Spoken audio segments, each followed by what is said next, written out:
Praise the Lord అండి. Praise the Lord brother. అమ్మా మీ పేరు, మీరు ఎక్కడి నుంచి కాల్ చేస్తున్నారు? నెల్లూరు నుంచి కాల్ చేస్తున్నాను. అమ్మా సిస్టర్ గారు చెప్పండి మీ పేరు. నా పేరు సౌభాగ్యం సార్. అమ్మా చెప్పండి, మీ ప్రశ్న అడగండి.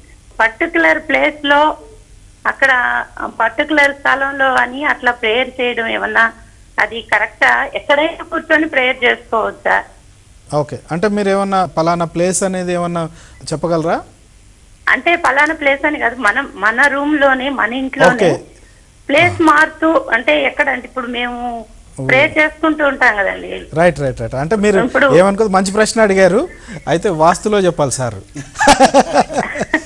Right, okay okay. చాలా మందికి ఉంది ఆలోచన, ప్లేస్ అనేది మనకేమి లేదండి. We can pray anywhere. Okay. And we can worship him anywhere. Okay. దేవుడు చేసిన వాటిని, సహోదరు అన్నట్టు వాటిని తలపోసుకొని చేయడానికి ఒక ప్లేస్కి వెళ్ళాల్సిన అవసరం లేదు. ఓకే. అయితే పాత నిబంధనలో ఆ దేవాలయానికి, యెరూషలేము దేవాలయానికి వాళ్ళు పనిగట్టుకొని వెళ్ళారు. ధర్మశాస్త్రంలో వాళ్ళకి ఇండికేషన్స్ ఉన్నాయి కాబట్టి వెళ్ళారు.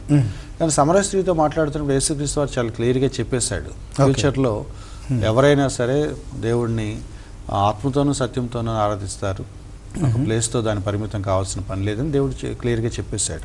ఓకే. మనకు కూడా సాధారణంగా నేను ఇంట్లో రోజు నా గదిలో ప్రార్థన చేసుకుంటున్నప్పుడు నేను ఒక్కోసారి ఆ ప్లేస్కి నేను అకస్టమ్ అయిపోతాను. సో ఒక్కోసారి ఎప్పుడైనా ఊరు మారినప్పుడు వేరే ఇళ్లలో నా ప్రార్థన చేసుకుంటే నాకు కొంచెం అది అంత కన్వీనియంట్గా ఉండకపోవచ్చు, కానీ బట్ అది నాకు ఏ రకంగానూ నా ప్రార్థనకు ఆటంకం కాదు. ఓకే. నేను కంఫర్ట్గా ఉందా లేదని ఒక ప్లేస్ ఎత్తుకుంటాను తప్ప ప్లేస్ మారినంత మాత్రాన నాకేమి నష్టం లేదు. నేను ఏ ఊర్లో అయినా ప్రార్థన చేసుకోవచ్చు, ఏ గదిలో అయినా ప్రార్థన చేసుకోవచ్చు, ఏం ప్రాబ్లం. మనం బాత్రూంలో కూడా ప్రార్థన చేసుకుంటాము.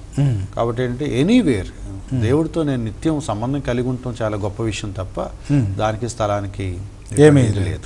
మరి అలాంటప్పుడు దానియేలు గారు యెరూషలేము వైపు, అదే పాత నిబంధనలో ఆ టెంపుల్కి ఉండే సిగ్నిఫికెన్స్ అది. ఓకే, ఓన్లీ పాత నిబంధనలోనే.